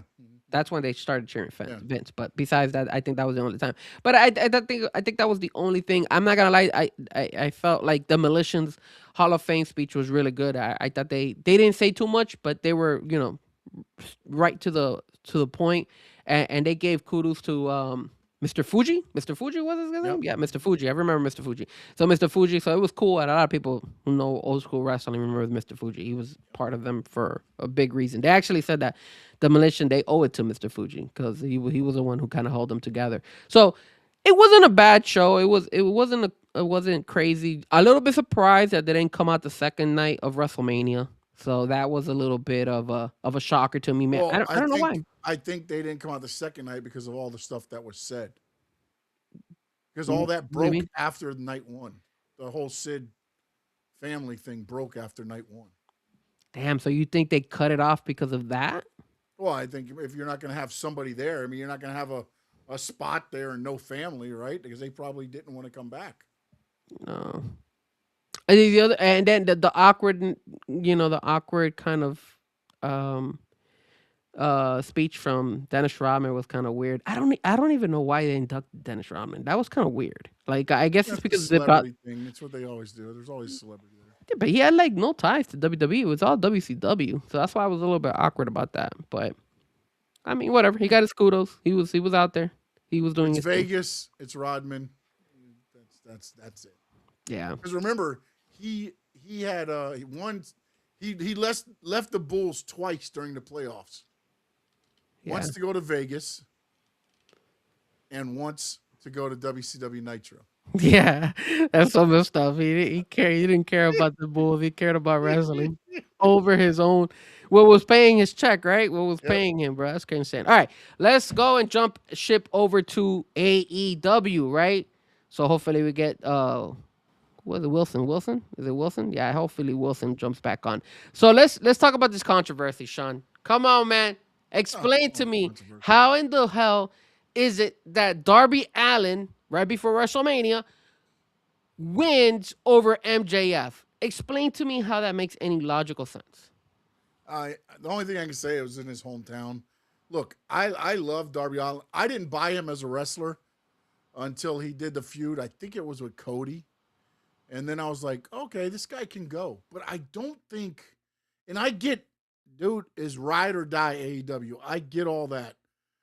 But like to me, and again, I get all of the way everything played out with him and MJF and the pin and the way that, and it went all the way back to their independent days when they wrestled each other. Like I get the story and everything. But this is where sometimes I feel like Tony is still independent level.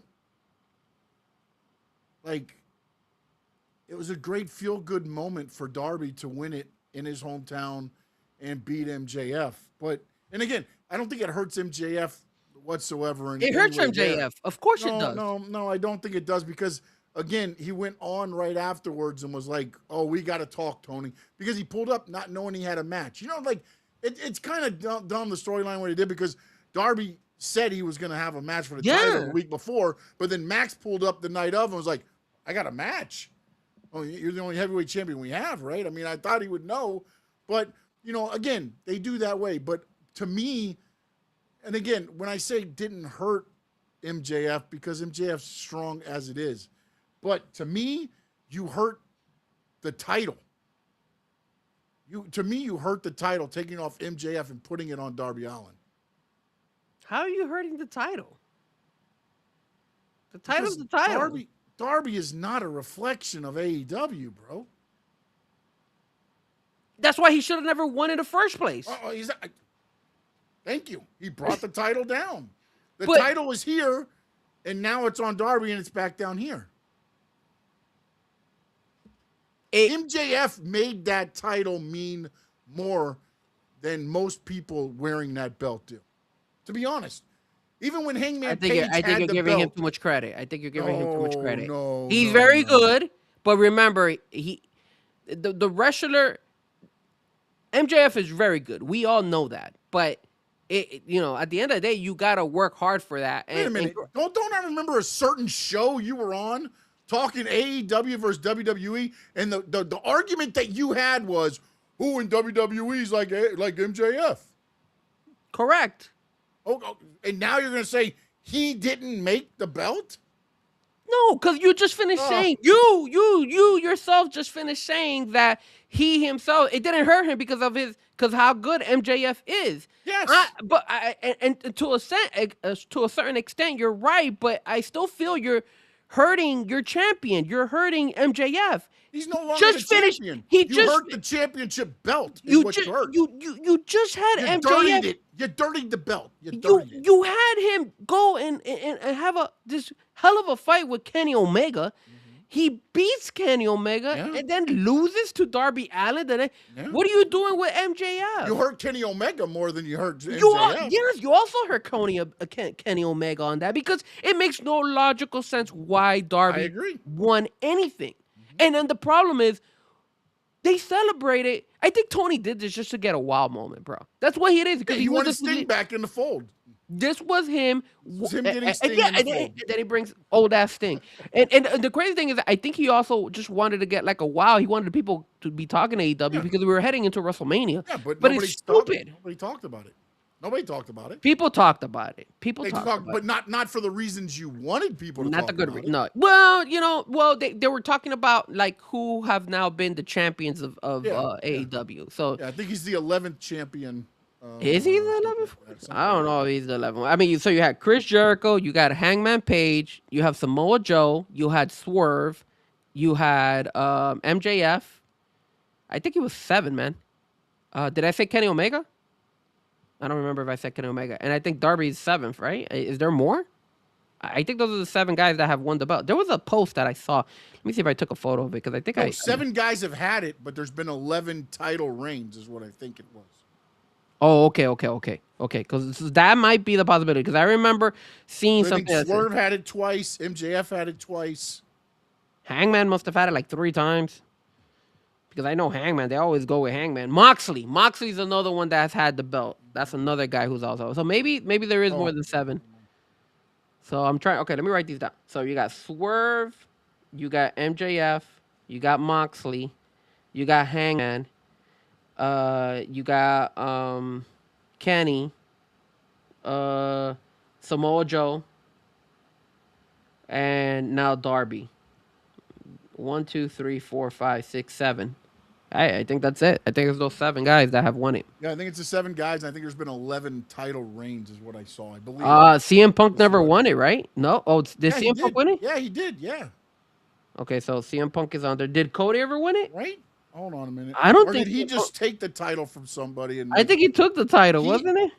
Hold on a minute. I don't think CM Punk ever won the AEW title. I remember he was upset and he had it in that he carried it on Collision a couple of times, but I don't remember him. I don't think he's had the AEW belt. You know what? The best way to do it: AEW champions. I'm looking up right now. World Championship history. Here we go. You ready? Go for it. All right, hold on a minute. Get all the way down to the bottom. All right. Here we go. Chris Jericho was the first one. Okay, we got that one. John Moxley the second. Kenny Omega the third. Hangman Page the fourth. CM Punk the fifth. Okay. John Moxley the sixth. CM Punk won it again. I'm sorry. John Moxley was the interim champion. Then John Moxley actually won the match to be the champion. Yeah. Then CM Punk won it again. Then Moxley won it again. Then MJF won it. Then Samoa Joe won it. Bryan Danielson. Then Swerve won it. Bryan Danielson won it. John Moxley won it. Adam Page won it. Samoa Joe won it. MJF won it. Darby Allin wins it. So it's been 10. 10 guys that have won it in a way. 10. Okay, that's what it was. 10 then. Okay, cool. No, Cody never won the heavyweight title. That's insane. The first week the first pay-per-view of actual AEW, he lost a match to where he could never challenge for the heavyweight title as long as he was in AEW because MJF turned on him, and that's when MJF became the heel. Because before that, he was a babyface. And that's why he became the TNT champion for a while. Yeah, he was the TNT champion. Yeah. But overall, when you look at that list of champions, John Moxley, he could be a champ. MJF, he could be a champ. Kenny Omega, he could be a champ. Adam Page, he could be. Chris Jericho, Samoa Joe, Swerve, CM Punk, Bryan Danielson, Darby Allin. I don't know, man. It just feels a little bit. I like him as a wrestler, but I feel like you're pushing it as a heavyweight champion. Well, now, so I feel again, as AEW, Darby could be a champion on the indies to me. Again, not taking anything away from Darby. Hell of a wrestler, does crazy ass shit that I would never touch, never do, never anything. But does he to me, he doesn't elevate AEW as much as an MJF elevates AEW. I agree. That's my problem with what they did here. Great moment. Sting comes out. The moment before I thought was pretty cool. When Sting sees him, he's like, "It's showtime." He goes, "No, no, no, no, it's your time." Yeah, you Like I would. thought that was a pretty damn cool You moment would. there, You And would like that corny stuff. Yeah, of course you would. well, no, but again, I like the entertainment on TV. I'm not all about the damn get out there and have a match. I know these guys can go inside the ropes, but it's those little things. But to me, he never should have won. And we talked about it. We knew that it happened in his hometown. He was going to win it, but we were hoping it wasn't going to happen. But He could have lost. ultimately, I mean, they just gave Chris Jericho and freaking Cope and Cage had both lost in Canada. yeah. Then you're gonna give it to giving me that excuse that swear. I'm sorry Dude, that Darby Allin Darby deserved is. it. I No, told you already. Darby Allin is Tony Khan's Brock Lesnar. In case of emergency, break glass. Bring in Darby. I don't know what it is. He's a crazy mofo. I mean, he's jumping cars into buses. He's climbing Mount Everest and putting a AEW flag at the top. I mean, you know it's all what? good. It makes But sense why he gave it to him now. But to me, he is not a face that can run the place. But it does make up some interesting matches with Darby now, though, because Well, we you could can talk, throw we him could talk about against, that. and yeah. I mean, And we have that in the topic. No, but Yeah. before we talk about his opponents, Yep. Oscar's asking us, are you guys gonna go to Collision in West Palm in May? Sean, are we going to West Palm in May? I don't know, man. I don't know. We You can know go up what? there and maybe meet Adrian and head up there. You know what? When is this AEW It's Collision? May. Is it May 8? What is it? It's at Damn it! I remember we were talking about it before. Yeah, we did. It was at that golf area Yeah. that they're gonna do it. Adrian, talk to me, man. You know the date you mentioned. I think it was May 19th. Was it May 20th? May 9th. Oh, that's right around the corner. Wait a minute. Holy Isn't crap. that what else is May 9th? Why is something Oh, I more? can't. I got a show that day. That's why I was like, what else is going on there? Well, I don't have a show on May 9th. What May 9th is what day is that? Saturday. Saturday. Oh. Wait, hold on a second. Hold on, guys. Hold on. Let me look at my calendar. If I look at my calendar here, May 9th, I don't have anything. All right, so we'll do this. Adrian, if you want to go to an AEW, Oscar, if you are in town as well, or I don't know if Oscar, if you're local as well, if you want to go to AEW Collision, I will close my May 9th day just to go with you guys to Collision, and I'll go with you guys. I'll drive to West Palm. It's a hell of a drive for me, but I've done it before because my friend used to live in West Palm, before he moved to Georgia, and then he moved now to Mississippi. I don't know why he moved to this Mississippi. Don't ask me because I think Mississippi sucks. But anyways, if you guys want to go, I will go. I'll definitely. Never mind. Backlash is that night. Oh, really? Backlash is the May 9th? Yeah, May Aw, 9th. Yeah, that's right. Yeah. why would they have a collision the same day as Backlash? It's because it's AEW. Bro. Jesus, that's so dumb, man. Like, come on, dude.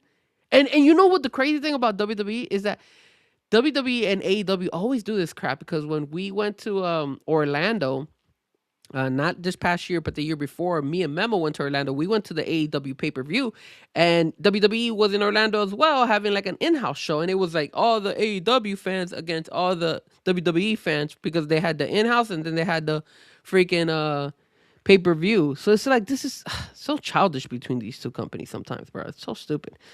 Yeah. So, or we could go to Backlash, but I mean, do you guys want to go to Tampa? Like, I would look if you guys want to go to either one of them. I'm down. Just let me know, and you gotta tell me a yes or no because I'm gonna be driving the hell if I go all the way to freaking Tampa.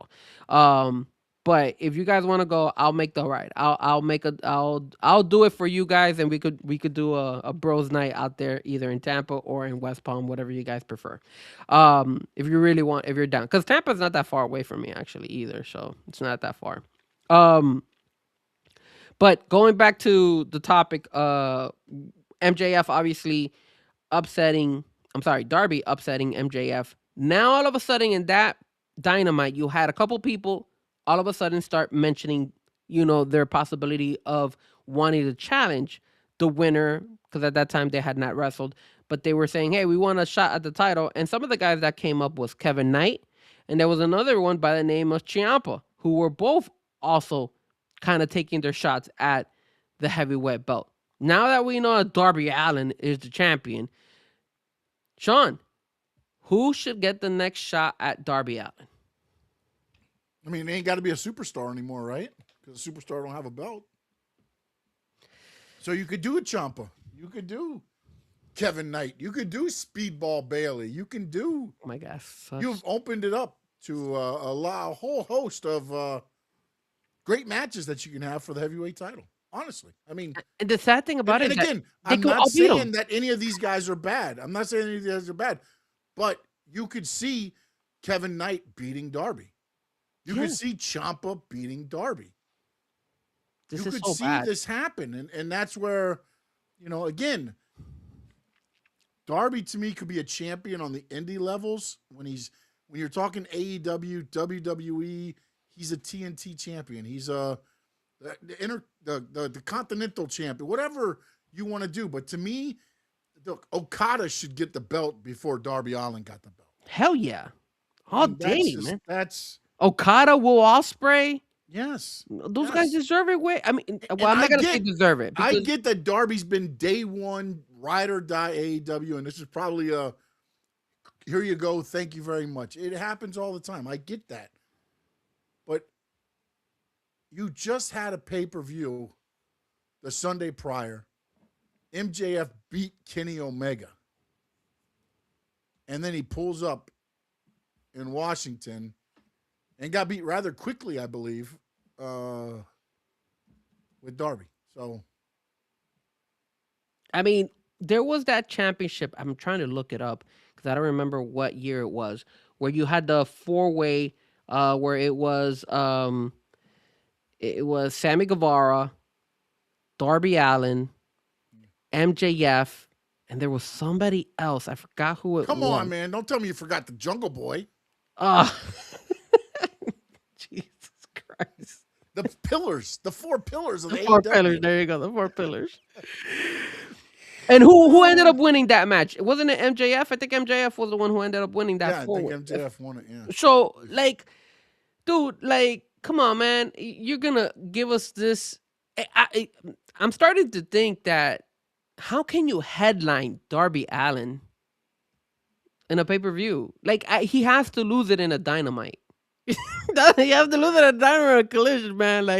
I just don't get it. And then, like you said, disrespect, man. And yes, you're right. But look, all right, let me ask you this. Is there if he wanted to do this, can Darby Allin ever get to the same level as Bryan Danielson? Because Bryan Danielson, nobody ever thought that he would be a heavyweight champion when he was in WWE, but they built him there. Well, it organically happened, and then they just put the machine behind him once the Yes Movement started. I mean, again, Darby has a little cult-like following, but AEW's not as big as what WWE was, to where you could start small, and then all of a sudden you got 50,000 people saying yes. And then you make them feel a part of the movement. And then you take Daniel Bryan, and not only are they telling you you're too small, you're a B-plus guy, which, again, they started that with Sami Zayn here recently, by the way. Just so you know, I think they're recreating that, but that's another story for another day. But you're not good enough. Then what did they do? They had the Authority try to hold him down. And Daniel Bryan, had to fight through everything. Then they did the whole Yes Movement, the Yes when they occupied Raw with all the people in the Yes shirts, and they get in the ring, and Daniel Bryan's like, I want you at WrestleMania. And then Triple H is like, fine, we do the match. If you beat me, you go to the main event. If I win, then I'm in the main event. Daniel Bryan wins there.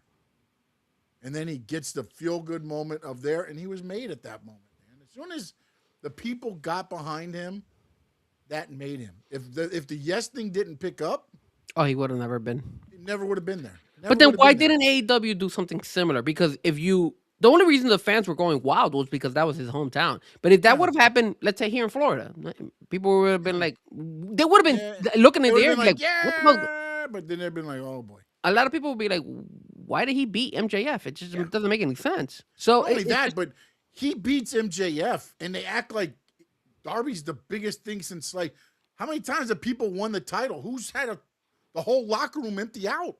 yes. I mean, Well, I get it. they were I giving know him his Darby. kudos, I guess. Well, yeah, Darby is loved, and he's Mister. He's what I call you, Mister AEW. That's what he is. But that doesn't mean that he should be the champion. I don't. That's my problem. I mean, I if just you're gonna, don't buy him headlining.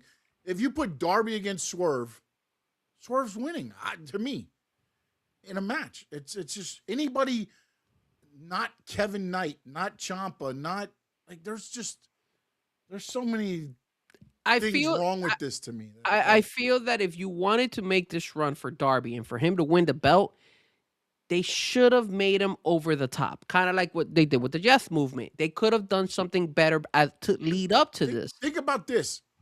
If they started that here, MJF screws Darby in his hometown. The night he should have won the belt, MJF screwed him. You could have started it right here, worked back around.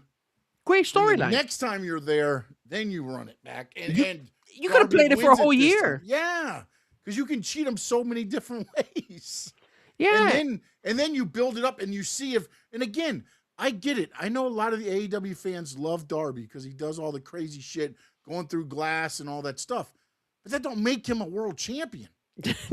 Because they didn't know how to build him up correctly. Because the only people that are excited about him winning was his hometown. Like everybody else is like, yo, what's up with this? Like, look, I mean, everybody can't wait to see Will Ospreay become the champion. Why? Because a lot of people are invested on him. A lot of people like him from his time outside of AEW and now what he's brought to the table. Darby has been a hell of a pillar for AEW, but like you said, you look at he could lose to Kevin Knight. He could lose to Speedball Bailey. Imagine if he did lose, he could lose to Orange Cassidy. like what is going on here? And now that you kind of mentioned it, you mentioned this. You mentioned this, saying that the belt they kind of like degraded the belt down. Now I'm starting to agree with you. You want to know why? Because this is not the first time they do this shit with the AEW belt. We had freaking John Moxley carry the stupid belt inside a briefcase for what, over almost a whole year, and we couldn't even see it. So it feels like they just doesn't make any sense. Like they really like just make that world heavyweight belt a hardcore belt and just call it a night, bro. Because you're right. I'm starting. You've convinced me. It's trash. Like they don't know what to do with it. It's bad. Let's do this. Let's do this, okay? We're going to have an autograph signing, all right? And we're going to have Roman Reigns and Cody Rhodes from WWE. You're bringing Darby from AEW as the heavyweight champion. Jesus. What an embarrassment. And I love Darby, but damn, dude. No, I love him to death, but again, Damn. when you put the heavyweight title on somebody, and this is where, like, a lot of people used to be mad, especially in the territory days, that Ric Flair was always the champion. He was the champion because he was reliable, even though he partied and everything else. But he was reliable, and he could go, and he could make people look good, and people made him look good, and whatever. But he represented the title. He's dressed he's dressed Cody Rhodes. You know what I'm saying? Like, think about Darby Allin showing up. Like, it literally is the Orange Cassidy. The belt's in a duffel bag, and he's skateboarding around, and like it just doesn't, to me. It doesn't say, number 2 wrestling company. No. That's all I'll say on it. That's my problem with it. Is that, look, Darby probably deserves it more than anybody else to be a champion, a heavyweight champion. I get all that. But at some point, you got to pull back and say, from the business standpoint, does it make sense? Yeah. Because to me, it doesn't. And that's my problem with this decision. I agree. All right, the last topic, also another controversial topic here, and it's the fact that Chris Jericho obviously is back. He brought the list back he's been. I thought this feud with Ricochet was a one-time thing, but it looks like they're gonna go ahead and continue it. And it Yeah. looks like it's Ricochet and his boys.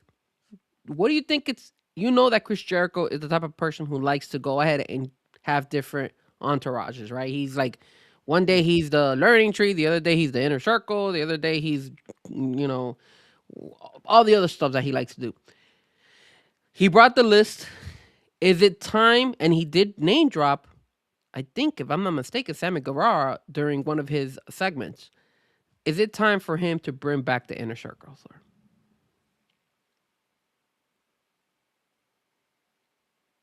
Hmm.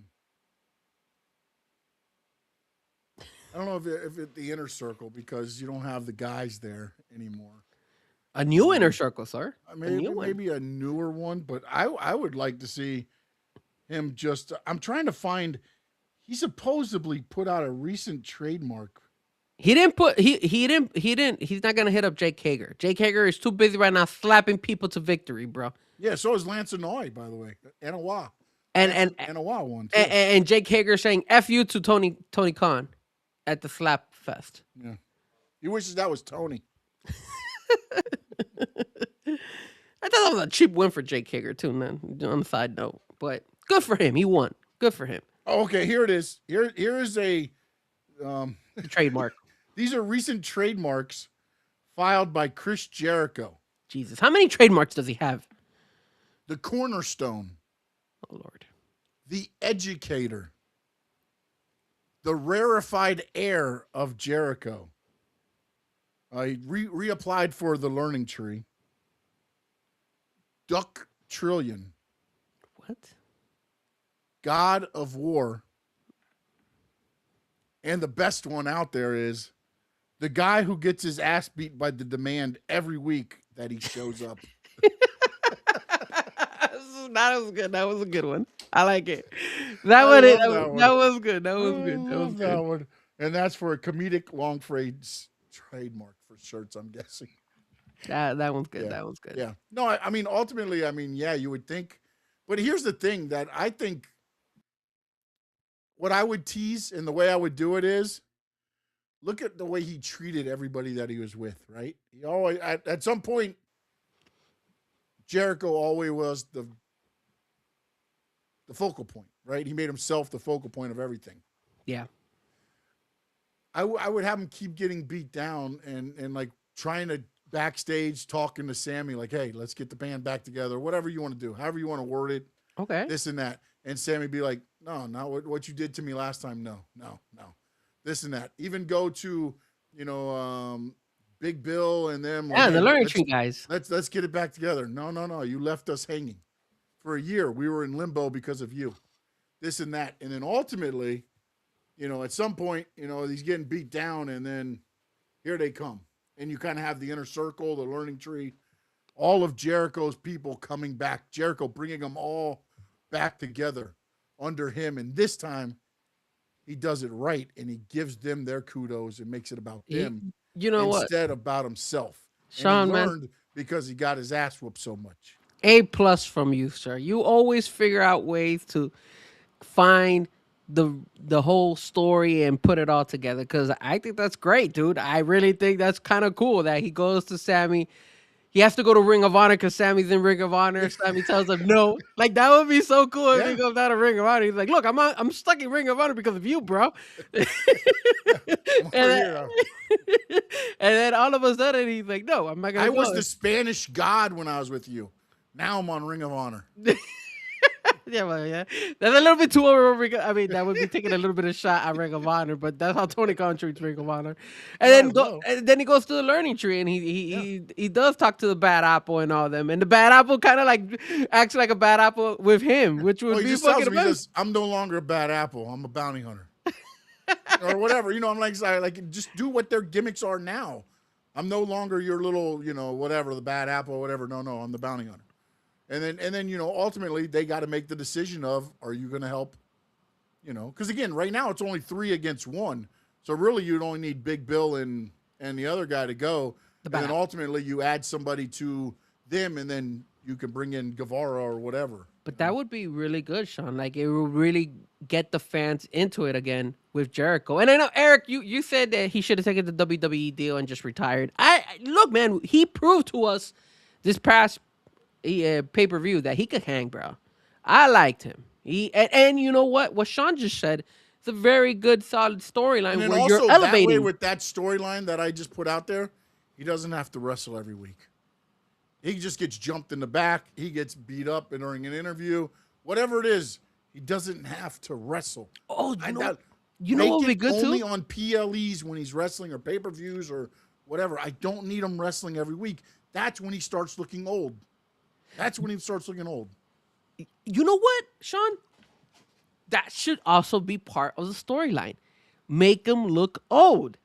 Make him look like he sucks. Make him look like CM Punk against Make him Roman look, Reigns. make him look old. Like beat him down backstage, and then you'll see Sammy Guevara walk and just shake his head like, and then just keep walking. Go ahead Or after they beat him down, he kind of crawls around and you see his hand go on a foot, and then you look up and it's Sammy Guevara looking down at him like, and then walk away. Yes. When you see him going ahead and trying to do like I don't know, like the learning tree segment or something. Like he brings a tree. There's a tree in the background or something like that, and then they whoop his ass again, and then all of a sudden you see Big Bill in the back and the bounty standing there, and you see face to face with Ricochet and his group, and then you just see Big Bill just walk away with the bounty hunter, and they both just walk away, teasing us. Hey, look, they're seeing Jericho get his ass kicked. He's too old. He doesn't have it anymore, and we're just letting him be. He deserves this treatment for the way he abandoned us, and just He abandoned us, so we abandoned him. Yeah, bro. So, dude, it's just it makes for good storylines. And you know what, Chris is a very good person to sell and do a really good job in his storyline. So I think this could work. I really like the inner circle. I thought that was his best part. I love that he brought back his old theme music and everything. That's what I really, really do enjoy about Chris Jericho. And he could still hang, but you're right. Just have him at the pay-per-views. And this is a good way for him to still be involved in the shows, but at the same time, not wrestle. You know, keep him away from the wrestling ring. Because if you keep him away from the wrestling ring, when he does go on the ring on those pay-per-views, he's gonna go and he's gonna hang and he's gonna do a hell of a job. Look at the layoff, bro. He went in with Ricochet. He had a hell of a fight, bro. It was really good. And then plus, look, man, when you start seeing him do the lion salt every week and the code breaker, it's just normal now. It's like, oh, there's Jericho doing this. Now when you see it once a month or once every other month, now it means something. You know what I'm saying? And that's where, like, to me, I would just have him getting beat up as soon as he gets to the arena. You jump him by his car or something. Just dump stuff. And then he comes in and his clothes are all tattered and he gets to do the interview and then he gets beat up again there or whatever it's going to be until you decide that, okay, now it's the time for someone to be like, okay, he's gotten beat up enough. Now we're going to help him. He's proved, whatever, or you have a match to where it's Big Bill and the Bounty Hunter against the Demand, and Ricochet gets involved, and here comes Jericho to help them. Instead of them always coming to help him, now he's coming to return the favor. But then you do the whole thing with the KO, Sami Zayn type stuff, right? Like, hey, I helped you guys. We're good. And then they turn around and leave. And you tease that for a couple weeks. And then ultimately, of course, you know what's going to happen. But you tease it for a while. I mean, you could even bring back Action Andretti. I don't know if he's still signed with AEW, but he got over because of beating Chris Jericho. Yeah. So you could hurt. I think he's hurt, but I think he's still there. But you could still bring him over and you could still do some stuff with him, like be a long time. And maybe he gets desperate and he's like, yo, and he sees Action Andretti, like, I don't know, chilling in the back or something like that. He's like, oh, Action, I'm here. You made me. I made you, so I need your help now. And then Action Andretti just walks away, be like, bro, we don't need you, bro. We're out of here. And then that's it. Or he'd be like, you owe me, and he'll be like, oh, you're still the same Jericho, or whatever. You're still the same, or whatever. However you want to word it. And look, the trademark you just said actually would fit this too, right? The one that he gets his ass kicked by everybody else. Yeah. So that actually would work. So good ideas for Chris Jericho. Hopefully they've learned from it, and hopefully they They run with something interesting instead of just the same normal. Hey, I'm gonna fight. Hey, I'm gonna wrestle every Saturday, every Wednesday, and that's it. Because what's gonna happen is we're gonna get tired of Jericho again. Yeah, I think if he wrestles every week, it's done. It won't work. it gets tired. It gets tiring because it won't be like look right now. He's having a good pop because nobody has seen him for a while. So Yeah. that's why. So You have to make him an attraction. You make him an attraction, not every week. I mean, again, every week you can see him do an interview and a promo because he excels at that stuff. He makes it entertaining. I don't need to see him wrestle every week. I don't think any of us need to see him wrestle every week. But all right, sir. Any other thing you would like to go ahead and talk about? Man, we went for 2 hours today, bro. Yeah, man. Yeah, let them know where they can get you, man. All right, so you guys can follow me at Frankie Fresco. My YouTube channel is off under Frankie Fresco. As far as my social media, it's also Frankie Fresco or just Fresco Music. So you guys are more than welcome to just like I always tell you guys, just type in Fresco, the FREZ as in zebra, and then K as in kite. Oh, and you'll find me because not too many people spell it that way. But you can find me there, and then of course, don't forget to hit the like. Don't forget to hit the subscribe. Don't all you guys that are tuning in on X, thank you so much. I saw there was some good numbers out there. Thank you for tuning in, and also all you guys on YouTube and all the other platforms, Twitch and all that. If you guys and Facebook, if you guys can go hit that like for us and share with your friends if you like the our content and if you want us to keep growing, we appreciate it. Anything helps, and let's keep going. Talking more wrestling next week, hopefully. No, we'll definitely be talking more wrestling. You can follow me at SS_Sports Talk. I'm at Stanley Media House Network everywhere else. And of course, you can catch us here every Tuesday or Wednesday, 7 or 8. Monday, catch the NASCAR Talking Racing Now, me and Spencer O'Neill, or No Doubt, as you may know him.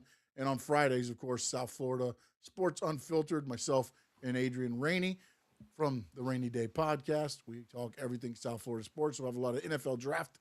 We'll be starting tomorrow, or no, Thursday. Sorry, tomorrow's Wednesday. So Thursday, it will kick off. So I want to thank Eric, as always, for being in.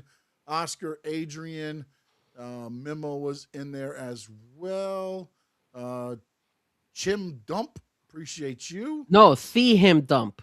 See him dump. Oh, I'm sorry. My like fault. CM Punk. So yeah, I got it. Dump. See him dump. Okay, that's. I'm sorry. He's obviously a CM Punk fan. Ounce DJ, appreciate you being in there today as well. Sammy was in. Appreciate. That's right. He gave the Sonya Deville. That's right. He was in there. No doubt, as always. Appreciate each and every one of you. Said Oscar, right? There's Wilford Joseph and the AEWs was in as well. Yep. Everybody watching us on X, Facebook, Twitch. Don't forget, jump over. Josh was in a little bit earlier on. Me Papa was in as well. Cheyenne was in. And Tony was in for a little bit there. I did see Tony. Yeah, Tony was there too. Yep. All right. Hey, man, we had a lot of people talking here. Yeah. Your Papa, of course. Yeah. Me Papa always. First. There it is. First one in as well, too. Look at that. Gotta love your old man. I appreciate each and every one of you. But like I said, if you're watching us on Twitch, X, Facebook, jump over to the YouTube channels, Frankie Fresco or Stanley Media House, and Stanley Media House Network. Give them both a subscribe, hit the notifications. We will be back here next Tuesday. I wonder what happens tomorrow on AEW Dynamite. Does Darby Allin kick off the show with Ciampa? a welcoming a celebration For being the new heavyweight champ? for being the new heavyweight champ? I don't know, man. I don't know. Well, we'll discuss that and a lot more next week. In the words of the great Gordon Soley, so long from the sun, shine, state. The Squad Circle Digest!